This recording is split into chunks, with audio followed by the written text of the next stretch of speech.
I'm delighted, absolutely delighted here on Policing TV to be joined by the Bedfordshire Police and Crime Commissioner, Festus Akinbusoye. Festus, you were my former Police and Crime Commissioner in Bedfordshire before I moved out of your constituency, your county, and I was Shame on you, shame on you, shame on you. very proud to be one of your constituents. Can you tell us on Policing TV what it was that led you first to stand as a Police and Crime Commissioner? See, what many people actually don't realize was that I initially had plans to stand for Parliament. And I was chairman of the Conservative Party in Milton Keynes at that time. And I had the opportunity in 2019 to stand for Parliament when the then MP for Milton Keynes North, Mark Lancaster, decided he was going to step down. On the night that I was having a conversation with Mark Lancaster about this, I was having a ride along with Bedfordshire police officers, because ahead of that time, I had applied to become a special constable. So to kind of get an idea of what I would be doing as a special, I was doing this ride along.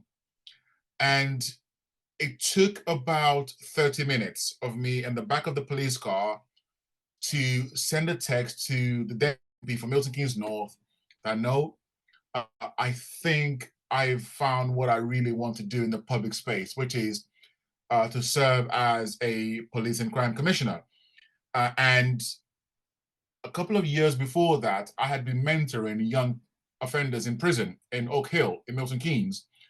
And a lot of the things that I saw and witnessed from having this experience with these young people made me realize that I want to be in a position where I can transform the lives positively of young people wherever I live, wherever I am. And I just think that the role of a police and crime commissioner gives you the breadth and, of course, the budget, which you don't get as a backbench MP as such, to deliver some of those systemic changes that we really do need to have to better safeguard young people from organized crime gangs, to better protect them from exploitation and some of the terrible harms that now surrounds them. So that is one of my driving force to become a police and crime commissioner, and now in the role as well, young people and supporting young kids has been one of my key areas of interest as commissioner.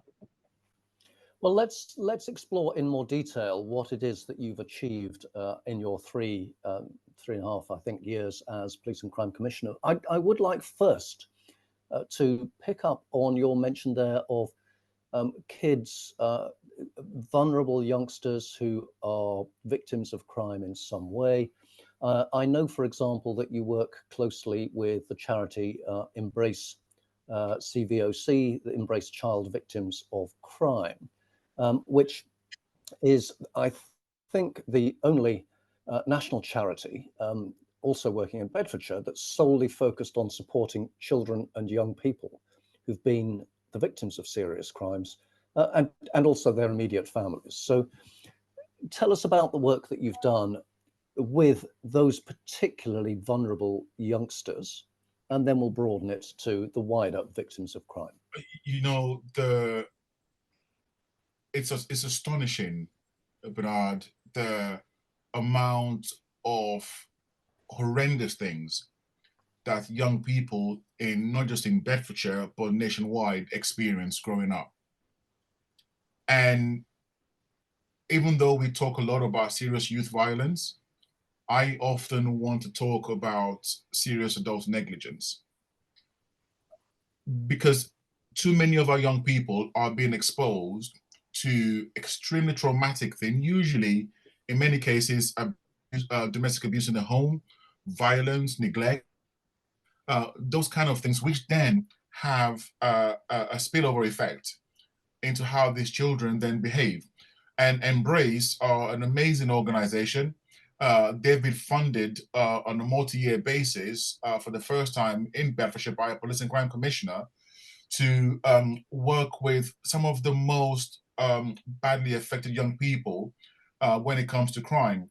So I can tell you that they have done work. They were supposed to work with about 80 young people across the county.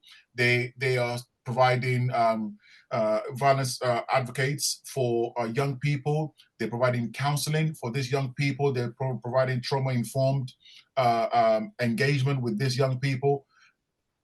Services which ordinarily some of these kids will have to probably wait for CAMS, which is the children's mental health, basically services, which could require them to wait for 3-4 years to even get seen by anyone.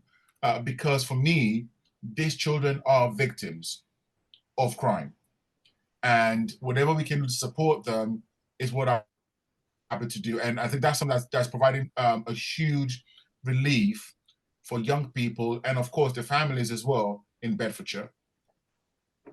So this is one of the key roles of police and crime commissioners. Not everybody realises that PCCs commission support for victims.